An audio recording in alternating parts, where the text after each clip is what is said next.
አንዳንድ ጦርነቶች ያበቃሉ፣ አንዳንዶች ግን የእፎይታ ጊዜ እንጂ ማቆሚያ አልባ ናቸው። በኢትዮጵያና ኤርትራ መካከል እየሆነ ያለውም ይህ ነው። ሰላም የሌለው ዝምታ፣ ከማዕበል በፊት ያለ ተድላ፣ የጥቁር ቀን ቀጠሮ፣ ቢታጠቡት ማይለቅ ደም፣ የከሸፈ ማዕፀን፣ የወንድማማቾች ሽኩቻ። ይህ ሁሉ የሚሆነው ታዲያ ቢካፈሉት ለማያልቅ ማዕድ፣ ቢጎራረሱት ሰርክ ለሆነ ፍርፍር፣ ቢጎነጩት ወንድማማችነትን ለሚያጎለብት ጽዋ፣ ግን ለእኔ ብቻ በሚሉ እምብርት አልባ መንታዎች የገበታ ማዕረግ ያጣ ነው። ቢያጋጩና ቢጎነጩት ቺርስ እያለ ተጋጅተን ጽዋውን ንስበረው አሉ። በቀይ ባህር እንዳልተማማሉ ተረጋግመው ጦር ሰበቁ። በካርታ ላይ ሲታይ ቀጭን መስመር ብቻ ነው፣ መሬት ላይ ሲወርድ ግን ያልደረቀ ቁስል ነው። ሁለት ሀገራት፣ አንድ ታሪክና 3 አስርት ዓመታት የደፈነ ዝምታ፣ ነገር ግን እንደ ከበሮ የሚጮህ ጸጥታ፣ ዝም ብሎ ዝም ብቻ የማይል አስተንካጭና አስፈሪ ዝምታ። ቀይ ባህር አስፈሪውን የአፍሪካ ቀንድ ግጭት ለማስጀመር ዋነኛው ምክንያት የሆነው ለምንድን ነው? ኤርትራውያን በቀይ ባህር ዙሪያ እውነት ጦርነት መግጠም ይፈልጋሉ ወይንስ ፕሬዝዳንት ኢሳያስ አፈወርቂ የደም ግብሩ ደርሶበት ሳልሞት ደሜን በደሜ ልይ የሚል ሐሳቡን ልብሎት ነው? ለሁሉም ጥያቄዎቻችሁ ከስር መሰረቱ የተፈተሸ መልሳለን። አንድ መረጃዎች ነን። የመጀመሪያው አካውንታችን ቢዘጋም ለእውነት ላንተኛ ምለናልና ተመልሰን መጥተናል። ላይክ፣ ሰብስክራይብ፣ ሼር እንዲሁም ለወዳጅ ዘመን ማዳረስ እንዳይረሳ። ኤርትራውያን እናቶች በትርጉም አልባው ጦርነት የቀበሯቸውን ልጆች ለመርሳት የሚበቃ ጊዜ አላገኙም። 1991 ዓመተ ምህረት በነበረው ጦርነት የወላድ መካን ከመሆን የተረፉት በአሜሪካ ተራዳይነት መሆኑን እንኳን አልዘነጉትም። እድል ያገኘ ኤርትራዊ ሁሉ ስደት ላይ ነው። እድል ያላገኘውም በአምባገነኑ የሻዕቢያ አስተዳደር አባታችን ኢሳያስ እያለ ከመከደም በስተቀር አማራጭ አጥቶ ነው ያለው። ታዲያ የአፍሪካዋ ሰሜን ኮሪያ በተባለላት ኤርትራ ውስጥ ነፃ አውጪ፣ አልጋ ወራሽ፣ ባላምባራስ፣ አገር ወራሽ ሆኖ እልፍ ዓመታትን የገዛው ኢሳያስ አፈወርቂ ምንን ተማምኖ ነው የጦርነት ነጋሪቱን ከዝምታ ወደ ሽኩቻ ያሸጋገረው? ምክንያቱም ይህ ግጭት የሁለት ሀገራት ሳይሆን የበርካታ ኃያላን ሀገራት እጅ ያለበት በመሆኑ ነው።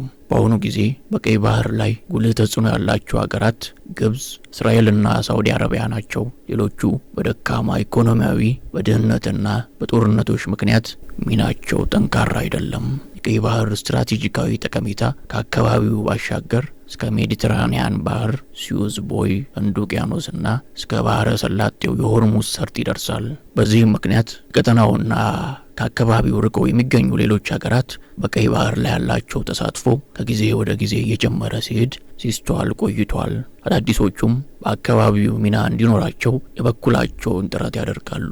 በእርስ በርስ ጦርነት ስር ያለችው የየመን ሁቲዎች በመርከቦች ላይ በሚፈጽሟቸው ጥቃት ስጋት የፈጠሩ ሲሆን ባህሩን የሚዋሰኑ የአፍሪካ ቀንድ ሀገራት ያላቸው ነዳጅና ጋዝ፣ የባህር ውስጥ ሀብት፣ የመርከብና የወደብ አገልግሎት ተፈላጊነቱ እየጨመረ ነው። ለዘመናት ወሳኝ የምጣኔ ሀብትና የወታደራዊ ትኩረት ማዕከል የሆነው ቀይ ባህር ላይ ድርሻ እንዲኖራቸው በርካታ ሀገራት ጥረት እያደረጉ ነው። ሀገራቱ ከቀይ ባህር ተጎራባች ሀገራት ጋር ምጣኔ ሀብታዊና ወታደራዊ ስምምነቶች በመድረስ ሚናቸውን እያሰፉም ነው።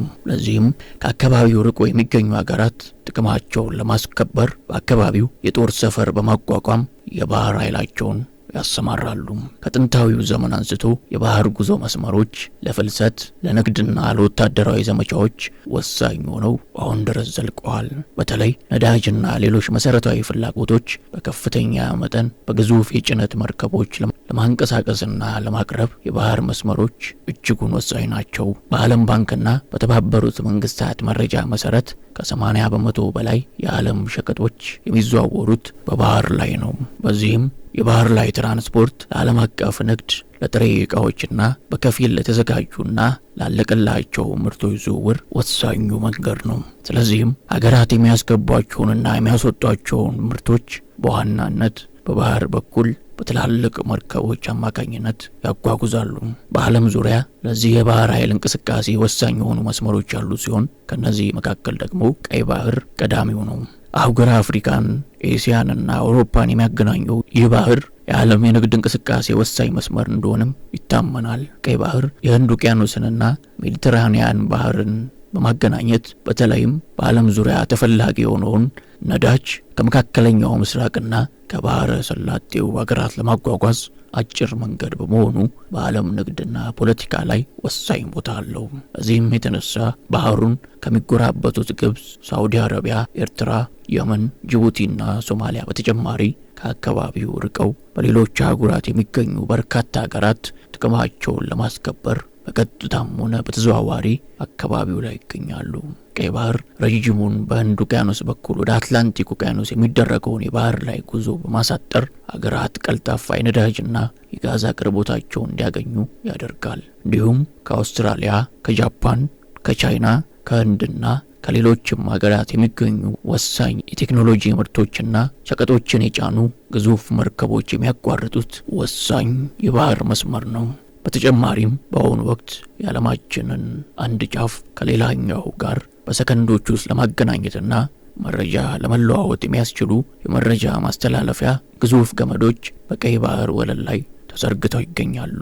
ግጭቶችና አለመረጋጋት በተደጋጋሚ በሚከሰቱባቸው የአፍሪካ ቀንድ፣ የመካከለኛው ምስራቅና የባህረ ሰላጤው አካባቢዎች ላይ ፍላጎት ያላቸው ሀገራት ለወታደራዊ እንቅስቃሴያቸው ቀይ ባህር ስልታዊ መስመር ነው። ከዓለም ንግድ እንቅስቃሴ ውስጥ ከ12 እና 15 በመቶ እንዲሁም ከኮንቴነር ጭነቶች መካከል 30 በመቶውን በየዓመቱ የሚያስተናግደው ቀይ ባህር በኤስያና በአውሮፓ አህጉራት መካከል የሚደረግ የመርከብ ጉዞ ወጪና ጊዜን በከፍተኛ ሁኔታ ይቀንሳል። ይህ ከፍተኛ መጠን ያለው ነዳጅና የኮንቴነር ጭነቶች የሚያልፍበት በመሆኑም የዓለማችን ንግድና የኃይል አቅርቦት ወሳኝ ኬላ በመባል ይጠቀሳል። በኤስያ፣ በአፍሪካ፣ በአውሮፓ መካከል በቀይ ባህር በኩል የሚንቀሳቀሱ የተለያዩ ምርቶች በዓመት $1 ትሪሊዮን የሚያወጡ እንደሆነም ይታመናል። ከኤስያ የተነሳ አንድ የጭነት መርከብ በሱዌዝ ካናል በኩል በአጭሩ አውሮፓ ለመድረስ ቀይ ባህርን አቋርጦ ሜዲትራኒያን መድረስ አለበት። ካልሆነ ግን በደቡብ አፍሪካ ጫፍ በኩል ዞሮ መጓዝ የሚጠበቅበት ይሆናል።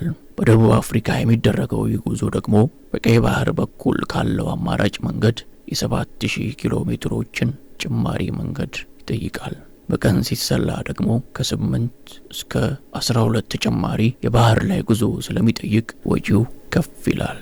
የቀይ ባህር መልክዓ ምድራዊ አቀማመጥ ከፍተኛ የነዳጅ ምርት የሚወጣበት አካባቢ በመሆኑም በሃይማኖትና በፖለቲካ አኳያም ተቀናቃኝ ኃይሎች ያሉበት ቦታ በመሆኑ የአካባቢው ሀገራትና የዓለም ሀያላን በአካባቢው ላይ ያላቸውን ጥቅም ለማስከበር የቻሉትን ያደርጋሉ። ታዲያ ኢትዮጵያ በታሪክ ውስጥ ተካፋይ በነበረችበትና ቅርብ በሚባል ጊዜ ያለ አግባብ ላጣችው ወደብ መቆርቆሯና ይገባኛልና በጋራ እንስራ ጥያቄ ማንሳቷ ለዓመታት ሲፈሩ የቆዩትን ህመም የቀሰቀሰባቸው ሀገራት ከባለ ጉዳዩ ኤርትራ በላይ ወገባቸውን ይዘው እንደ ነገረኛ ወይዘሮ የመንጨርጨራቸው ጉዳይ ምን እንደሆነ ግልጽ ነው። ይህ ጦርነት በኢትዮጵያና በኤርትራ መካከል ሳይሆን በኢትዮጵያና የኢትዮጵያ ትንሣኤ በሚነስራቸው በሚያንዘፈዝፋቸው፣ በአንጻሩ ደግሞ ውድቀት በሚኮረኩራቸው፣ መደበቅ እንኳን በማይችሉት ልክ በሚያሰቃያቸው የደም ነጋዴዎች መካከል ስለመሆኑ ጥርጥር የሌለው ሀቅ ነው። በቀይ ባህር ዙሪያ የተከታተለን የተለያዩ መረጃዎችን የምናደርሳችሁ ይሆናል። አንድ መረጃ ለአንድ ህዝብ